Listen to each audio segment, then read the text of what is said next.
Hello मेरे प्यारे बच्चों, कैसे हैं आप सब। I hope you all are doing great and आपकी स्टडी भी बहुत अच्छी चल रही होगी, क्योंकि अभी प्री बोर्ड भी आ गए होंगे आपके। आप लोग तैयारी में जुटे होंगे एंड कुछ टाइम के बाद आपकी डेट शीट भी आ चुकी है। फरवरी में आपके एग्ज़ाम्स हैं। सो मैं हूं आपका होस्ट, दोस्त एंड मेंटोर। मेरा नाम है प्रिंस और मैं आपके लिए लेके आया हूँ एक अच्छी सी सीरीज़ जिसमें हम केमिस्ट्री के 10th क्लास के बोर्ड एग्जाम से रिलेटेड हर एक चीज़ करने वाले हैं। इसमें हम इन टेक्स्ट क्वेश्चन आंसर्स को कवर करेंगे, एनसीईआरटी क्वेश्चन आंसर्स को कवर करेंगे। साथ में हम हर एक चैप्टर के बीच में जो भी एक्टिविटीज़ गिवन है उन एक्टिविटीज़ को कंप्लीट करेंगे। तो एक्टिविटीज़ का हमारा ये पार्ट 3 रहेगा। हमने पहली 6 एक्टिविटीज़ 2 पार्ट्स में डिस्कस कर ली है। अब हम पार्ट 3 पर हैं जिसमें हम नेक्स्ट 3 एक्टिविटीज़ को डिस्कस करेंगे। So you all are ready? Okay, let's start. So बच्चों, एक्टिविटी 1.7 है हमारे पास। एक्टिविटी 1.7 है कि हमें एक प्लास्टिक मग लेना है। ठीक है, प्लास्टिक मग आपको स्क्रीन पे दिखाई दे रहा होगा। हमें क्या करना है, drill 2 holes at its base. हमें इसके बेस पर 2 होल्स बनाने हैं, ठीक है। And fit rubber stoppers in these holes. And यहाँ पे हमें रबर स्टॉपर्स लगा देने हैं। Insert carbon electrodes in these rubber stoppers. In rubber stoppers में हमें कार्बन इलेक्ट्रोड्स लगाने हैं। ये जो ब्लैक कलर में आपको दिख रहे हैं ये हैं हमारे कार्बन इलेक्ट्रोड्स। सेकेंड पॉइंट बोल रहे connect these electrodes to a 6 volt battery. जो भी इलेक्ट्रोड्स हमने कनेक्ट किए हैं रबर में उनको फिर एक 6 वोल्ट बैटरी के साथ क्या करना है बच्चों, कनेक्ट करना है। अब क्या बोला गया है, fill the mug with water such that the electrodes are immersed. हमें मग में पानी भरना है और इस तरीके से भरना है कि जो दोनों इलेक्ट्रोड्स हैं, कार्बन इलेक्ट्रोड्स, वो कम्प्लीटली इमर्स हो जाए वाटर में। ठीक है। फिर हमें क्या करना है, add a few drops of dilute sulphuric acid to water. Water में हमें क्या ऐड करना है बच्चों, dilute sulphuric acid. Dilute sulphuric acid हमें वाटर में ऐड करना है। उसके बाद क्या स्टेप्स हैं, उसके बाद बोला गया है take 2 test tubes filled with water. हमें 2 टेस्ट ट्यूब्स लेनी है जो वाटर के साथ फिल होंगी and invert them over the 2 carbon electrodes. हमें 2 टेस्ट ट्यूब लेनी है, पानी से भरना है और उल्टा करके हमें कार्बन इलेक्ट्रोड्स पर रख देना है दोनों टेस्ट ट्यूब्स को। ठीक है। नेक्स्ट बोला है switch on the current and leave the operators undisturbed for some time. Now हमें स्विच को ऑन करना है, ये जो स्विच है स्विच को ऑन करना है और हमें थोड़ी देर के लिए इस प्रोसेस को ऐसे कैसे छोड़ देना है। ठीक है। नेक्स्ट है you will observe the formation of bubbles at both the electrodes. दोनों इलेक्ट्रोड्स पर आपको बबल्स की फॉर्मेशन दिखेगी। आपको बबल्स शो हो रहे हैं, ये इस पार्ट में बबल्स हैं, यहाँ भी बबल्स हैं, तो ये आपको शो हो रहे होंगे। These bubbles displace water in the test. और ये बबल्स क्या करते रहते हैं बच्चों, वाटर को डिस्प्लेस करते रहते हैं मग में से।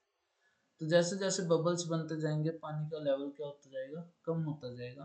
ये बबल्स वाटर को क्या करते रहते हैं, डिस्प्लेस करता रहता है। नेक्स्ट है is the volume of gas collected the same in both the test tubes. इसका आंसर हम अभी करें। इसने पूछा है कि जो भी गैस दोनों टेस्ट ट्यूब में कलेक्ट हो रही है क्या उनका वॉल्यूम सेम रहेगा। तो इसके बारे में समझते हैं। तो एक्टिविटी 1.7 है बच्चों हमारे पास। एक्टिविटी 1.7 इसमें हम क्या करवा रहे हैं, इलेक्ट्रोलाइसिस ऑफ वाटर। इस प्रोसेस का नाम क्या है, इलेक्ट्रोलाइसिस ऑफ वाटर। इलेक्ट्रिसिटी की प्रेजेंस में जब हम वाटर का ब्रेकडाउन करवाते हैं तो वो कहलाता है इलेक्ट्रोलाइसिस ऑफ वाटर। लाइक हमारे पास इक्वेशन है H2 लिक्विड फॉर्म में। जब हम इसकी इलेक्ट्रोलाइसिस करवाते हैं, इलेक्ट्रिसिटी पास करते हैं, तो हमारे पास बच्चों एक टेस्ट ट्यूब में तो हाइड्रोजन गैस प्रोड्यूस होती है और एक टेस्ट ट्यूब में हमारे पास ऑक्सीजन गैस प्रोड्यूस होती है। जो हमारे पास दो इलेक्ट्रोड होते हैं, उन दो इलेक्ट्रोड्स में एक कैथोड होता है और एक एनोड होता है। तो हाइड्रोजन गैस जिस इलेक्ट्रोड पर इकट्ठा होगी वो होता है कैथोड, और ऑक्सीजन गैस जहां इकट्ठा होगी वो होता है एनोड। तो यहाँ पे एक इलेक्ट्रोड जो है वो कैथोड का है और एक इलेक्ट्रोड जो है वो एनोड का है। तो हमें ये तो पता चल गया कि कैथोड पर कौन सी गैस प्रोड्यूस होगी, हाइड्रोजन गैस, और एनोड पर कौन सी गैस प्रोड्यूस होगी, ऑक्सीजन गैस। अब जस्ट हमारे पास क्या क्वेश्चन आया था अभी कि जो वॉल्यूम है, is the volume of gas collected the same in both the test tubes. जो दो टेस्ट ट्यूब्स हैं हमारे पास, क्या उनमें दोनों गैसेस जो हाइड्रोजन गैस है और ऑक्सीजन गैस है, क्या दोनों का वॉल्यूम सेम रहेगा? इसका आंसर है no. The volume will not the same. आप देख सकते हैं एक टेस्ट ट्यूब में अगर हाइड्रोजन गैस प्रोड्यूस हो रही है तो हाइड्रोजन गैस की वॉल्यूम कितनी है बच्चों? 2। Volume of hydrogen gas is 2। And अगर हम ऑक्सीजन की बात करें, अगर कुछ भी नंबर नहीं लिखा होता तो मतलब उसका क्या होता है? 1। तो वॉल्यूम ऑफ ऑक्सीजन गैस कितना है बच्चों? 1। तो आपको दिखाई दे रहा होगा जैसा मैंने अभी लिखा है उसके अकॉर्डिंग कि जो दोनों टेस्ट ट्यूब्स हैं उनमें जो भी गैस हमारे पास कलेक्ट हो रही है, हाइड्रोजन एंड ऑक्सीजन गैस, उन दोनों की वॉल्यूम सेम नहीं होती। मीन्स हम वॉल्यूम का रेशो मान सकते हैं हाइड्रोजन और ऑक्सीजन का वॉल्यूम का रेशो होता है 2:1। ठीक है, तो ये क्वेश्चन हो गया हमारे पास। नेक्स्ट है, once the test tubes are filled with respective gases remove them carefully. हमारे पास दोनों इलेक्ट्रोड्स में गैसेस कलेक्ट हो चुकी हैं, दोनों टेस्ट ट्यूब्स में गैसेस आ चुकी हैं। Once the test tubes are filled with respective gases, जो भी हमारे पास टेस्ट ट्यूब हैं, जब भी वो रिस्पेक्टिव गैसेस के साथ भर जाएं तो उनको रिमूव करना है carefully. Test this gases one by bringing a bundle burning candle close to mouth of the test tube. हमें इन गैसेस को टेस्ट करना है बर्निंग कैंडल को पास लाके। आपको पता है कि जो हाइड्रोजन गैस प्रोड्यूस होती है कैथोड पर, जब कोई भी बर्निंग कैंडल उस गैस के पास लेके आया जाता है तो हाइड्रोजन गैस बर्न करती है with A pop sound. Hydrogen gas burn करती है, बर्न्स विद पॉप साउंड। ठीक है बच्चों, हाइड्रोजन गैस जो बर्न करेगी वो पॉप साउंड के साथ बर्न करेगी, और ऑक्सीजन गैस क्या होती है? सपोर्टर ऑफ कंबशन होती है। बट खुद क्या होता है? ऑक्सीजन गैस कभी भी बर्न नहीं होती, बट वो क्या होती है? Supporter of combustion. तो हाइड्रोजन गैस बर्न हो जाएगी विद पॉप साउंड जब हम बर्निंग कैंडल उसके समीप लेके जाएंगे, बट ऑक्सीजन कभी भी बर्न नहीं होती। क्वेश्चन है, this step must be performed carefully by the teacher. अब हमें बताना what happens in each case. हर एक केस में क्या होगा? अगर हम मान लेते हैं कि ये जो इलेक्ट्रोड है हमारे पास, ये कौन सा है? कैथोड। और जो ये इलेक्ट्रोड है ये है हमारे पास एनोड। तो कैथोड में जो भी हमारे पास इकट्ठी हो रही है गैस, वो गैस होती है हाइड्रोजन गैस, और एनोड पर जो गैस इकट्ठा हो रही है वो होती है ऑक्सीजन गैस। आपको दिख भी रहा होगा हाइड्रोजन गैस डबल हो रही है produce as compare to oxygen gas. तो हर एक केस में वॉल्यूम तो हमें पता चल गई कि वॉल्यूम सेम नहीं रहेगी which gas is present in each test tube. Gas भी मैंने बता दिया है कि हर एक टेस्ट ट्यूब में कौन सी गैस प्रेजेंट होगी। कैथोड है उसमें होगी हाइड्रोजन गैस प्रोड्यूस्ड, और जो एनोड है उस पर होगी ऑक्सीजन गैस प्रोड्यूस्ड। ठीक है, तो ये दिखा रखा है, ये हमारे पास एनोड है, एनोड पर ऑक्सीजन गैस प्रोड्यूस हो रही है, और ये दिखा रखा है कैथोड, कैथोड पर कौन सी गैस प्रोड्यूस हो रही है? हाइड्रोजन। ठीक है, तो ये हमारे पास एक्टिविटी 1.7 थी। आई होप आप सबको क्लियर होगी। बस मेन ये याद रखना है कि हाइड्रोजन और ऑक्सीजन की वॉल्यूम सेम नहीं होती। क्योंकि आप वाटर की जब इलेक्ट्रोलाइसिस करवाओगे तो 2 volume of hydrogen gas and 1 volume of oxygen gas is produced. तो हाइड्रोजन और ऑक्सीजन के वॉल्यूम के रेशियो क्या होते हैं बच्चों? 2:1, इसलिए हम वॉल्यूम सेम नहीं बोलते। क्लियर है? सबको समझ आया? ठीक है, अब हम चलते हैं एक्टिविटी 1.8 पर। एक्टिविटी 1.8 क्या बोलती है? Take about 2 gram silver chloride in a china dish. हम एक चाइना डिश में, ये है एक्टिविटी 1.8, हमने क्या लेना है? 2 ग्राम सिल्वर क्लोराइड लेना है एक चाइना डिश में। What is its colour? AgCl का कलर क्या होता है बच्चों? AgCl का कलर क्या होता है? वाइट होता है। सिल्वर क्लोराइड का जो कलर होता है बच्चों वो वाइट होता है। तो जो कलर होगा सिल्वर क्लोराइड का वो होता है बच्चों वाइट। ठीक। Place this china dish in sunlight for some time. जो ये चाइना डिश है जिसमें हमने सिल्वर क्लोराइड डाला है, उसको थोड़ी देर के लिए हम किस में रखेंगे बच्चों? Sunlight. Observe the colour of silver chloride after some time. हमने क्या किया बच्चों? सिल्वर क्लोराइड लिया 2 ग्राम किसी एक चाइना डिश में, उसका कलर नोट डाउन किया। जो सिल्वर क्लोराइड का कलर होता है वो होता है वाइट। अब उस चाइना डिश को हम कहाँ रख देते हैं? कुछ देर के लिए सनलाइट में रख देते हैं। सनलाइट में रखने के बाद बोला गया कि कुछ देर बाद नोट डाउन करो कि सिल्वर क्लोराइड का क्या कलर बचा। तो एक्चुअली में जब सिल्वर क्लोराइड होता है उसकी डिकम्पोजिशन होती है इन प्रेजेंस ऑफ सनलाइट। तो जो AgCl है वो ब्रेक डाउन हो जाता है 2Ag प्लस Cl2 में, और Cl2 गैस, ये सॉलिड बचता है। तो जो हमारे पास सिल्वर है बच्चों, सिल्वर जो है उसका कलर होता है बच्चों ग्रे। तो जब हम सिल्वर क्लोराइड जिसका कलर वाइट होता है उसको जब हम सनलाइट की प्रेजेंस में थोड़ी देर के लिए रख देते हैं तो वहाँ से क्लोरीन गैस उड़ जाती है, एटमॉस्फेयर में चली जाती है, क्योंकि क्लोरीन एक गैस है। वहाँ पे डिकम्पोजिशन हो जाता है सिल्वर क्लोराइड का, सिल्वर अलग हो जाता है, क्लोरीन गैस अलग हो जाती है, और बचता है चाइना डिश में सिर्फ सिल्वर। और सिल्वर का कलर क्या होता है बच्चों? ग्रे। तो जो कलर चेंज होता है वाइट टू ग्रे वो किस वजह से होता है बच्चों? एक्चुअली में यहाँ पे क्या हो रही होती है? Photolytic decomposition. फोटोलाइटिक डिकम्पोजिशन का मतलब क्या होता है कि प्रेजेंस इन सनलाइट, सनलाइट के प्रेजेंस में किसी एक रिएक्टेंट का डिकम्पोजिशन होगा, ब्रेक डाउन होगा 2 या 2 से ज़्यादा प्रोडक्ट्स में।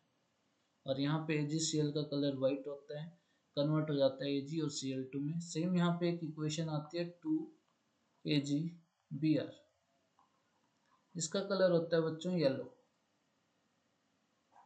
जब हम सनलाइट की प्रेजेंस में इसको बर्न करवाते हैं, मतलब डिकम्पोजिशन करवाते हैं, तो ये कन्वर्ट हो जाता है 2Ag प्लस Br2, और यहाँ पे भी Ag का कलर क्या होता है? ग्रे। ठीक है बच्चों, तो AgCl का कलर होता है वाइट, AgBr का होता है येलो, और दोनों ही सनलाइट के प्रेजेंस में डिकम्पोज होते हैं इन सिल्वर एंड रिस्पेक्टिव गैसेस, और सिल्वर का कलर होता है ग्रे। तो यहाँ पे हो रही होती है बच्चों फोटोलाइटिक डिकम्पोजिशन। तो हमें थोड़ी देर के बाद क्या कलर ऑब्जर्व होगा कि चाइना डिश में जो हमने सिल्वर क्लोराइड रखा था उसमें से क्लोरीन चली गई है, बचा है सिर्फ सिल्वर, और सिल्वर का कलर आपको कैसे दिखाई देगा? ग्रे। तो जो ये आपको दिख रहा है ये कम, ये सारा क्या बच्चों? सिल्वर है, क्योंकि क्लोराइड सनलाइट के प्रेजेंस में एनवायरनमेंट में चले जाते हैं। ठीक है, आई होप एक्टिविटी 1.8 भी क्लियर होगी सबको। ठीक है, अब हम एक्टिविटी 1.9 पर चलते हैं, और एक्टिविटी 1.9 बेसिकली रिलेट करती है डिस्प्लेसमेंट रिएक्शन के साथ। डिस्प्लेसमेंट रिएक्शन आप लोगों को पता ही है बच्चों, डिस्प्लेसमेंट रिएक्शन क्या होती है? when a highly reactive metal displaces less reactive metal from its salt solution. तो एक्टिविटी 1.9 रीड करते हैं क्या बोला गया है। Take 3 iron nails and clean them by rubbing with sandpaper.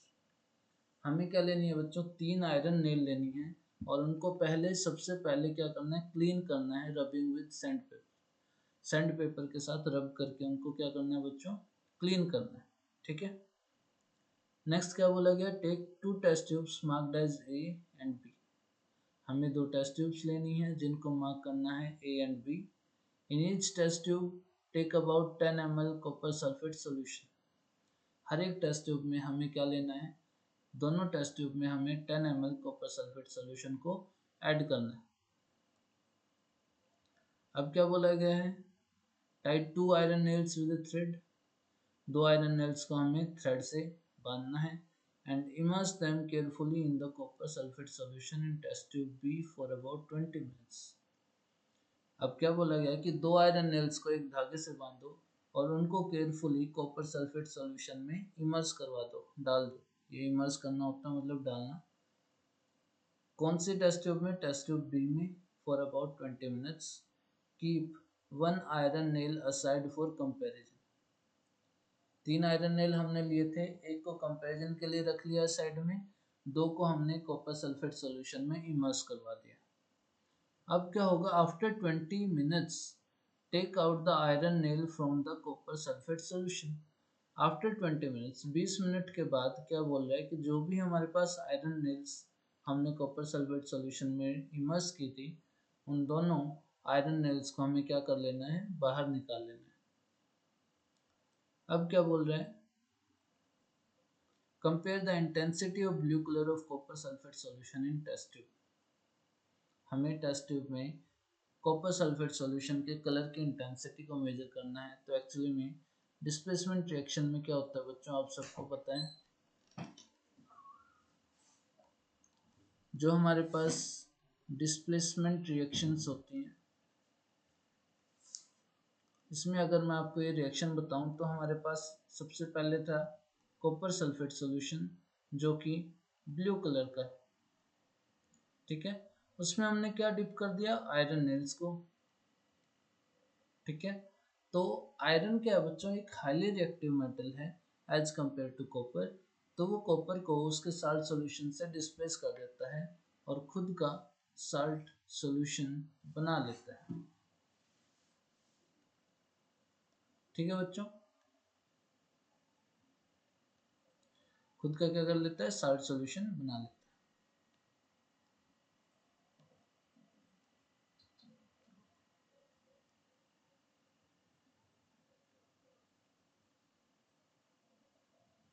इसको अच्छे से लिख लेते हैं, FeSO4 aqueous plus copper salt. तो यहाँ पे बच्चों इंटेंसिटी ऑफ ब्लू कलर को आप जब मेजर करोगे तो कॉपर सल्फेट सॉल्यूशन पहले क्या था, ब्लू कलर का था, बट जैसे ही हमने आयरन नेल को डिप किया तो आयरन नेल क्या कर जाती हैं, डिस्प्लेसमेंट रिएक्शन शो कर देती हैं और ब्लू कलर किस में कन्वर्ट हो जाता है बच्चों, पेल ग्रीन कलर।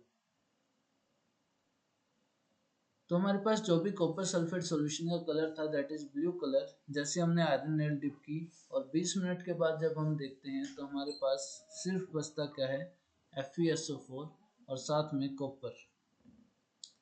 तो जो ब्लू कलर है वो चेंज हो जाता है बच्चों पेल ग्रीन कलर में।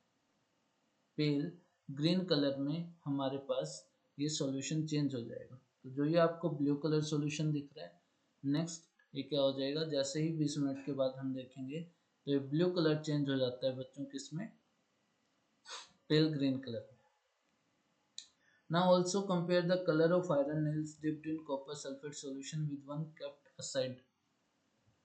हमने बच्चों 3 आयरन नेल्स लिए थे, है ना, 2 को डिप किया था एंड वन केप्ट आउटसाइड, एक को हमने बाहर रखा था। तो जब भी हम उन 2 आयरन नेल्स को बाहर निकालेंगे तो हमारे पास रिएक्शन क्या थी बच्चों, सॉल्यूशन का कलर तो चेंज हो जाता है blue to pale green, but जो कॉपर है कॉपर डिपॉजिट हो जाता है बच्चों, डिपॉजिट ऑन आयरन नेल, और उसका कलर होता है रेडिश ब्राउन। क्या होता है बच्चों? Reddish brown. तो आप दो आयरन नेल को देखोगे और इस एक आयरन नेल को देखोगे तो ये जो दो आयरन नेल डिप थी इन पे क्या हो गया? कॉपर डिपॉजिट हो गया। बट जो एक बाहर रखी हुई थी वो एज इट इज रही। तो जैसे ही हम देखेंगे 20 मिनट के बाद तो हमें दिखेगा कि दो आयरन नेल्स जो कि हमने कॉपर सल्फेट सॉल्यूशन में डिप की थी उनका कलर चेंज हो गया है। उन पर क्या डिपॉजिट हो गया? कॉपर। एंड जो बाहर थी वो एज इट इज रही। तो ऐसे हम उन तीनों आयरन नेल्स को क्या कर सकते हैं? कंपेयर कर सकते हैं। तो यहाँ हमें पता चला कि डिस्प्लेसमेंट रिएक्शन हो रही है। तो जो कॉपर सल्फेट सॉल्यूशन का कलर है दैट इज ब्लू, वो जैसे ही हम आयरन नेल उसमें डिप करते हैं 20 मिनट के बाद वो कलर चेंज हो जाता है पेल ग्रीन में। और साथ में जो कॉपर होता है वो कॉपर डिपॉजिट हो जाता है आयरन नेल पर। आयरन चला जाता है सॉल्यूशन में और जो कॉपर है वो आयरन नेल पर डिपॉजिट हो जाता है और उसका कलर क्या होता है? Reddish brown.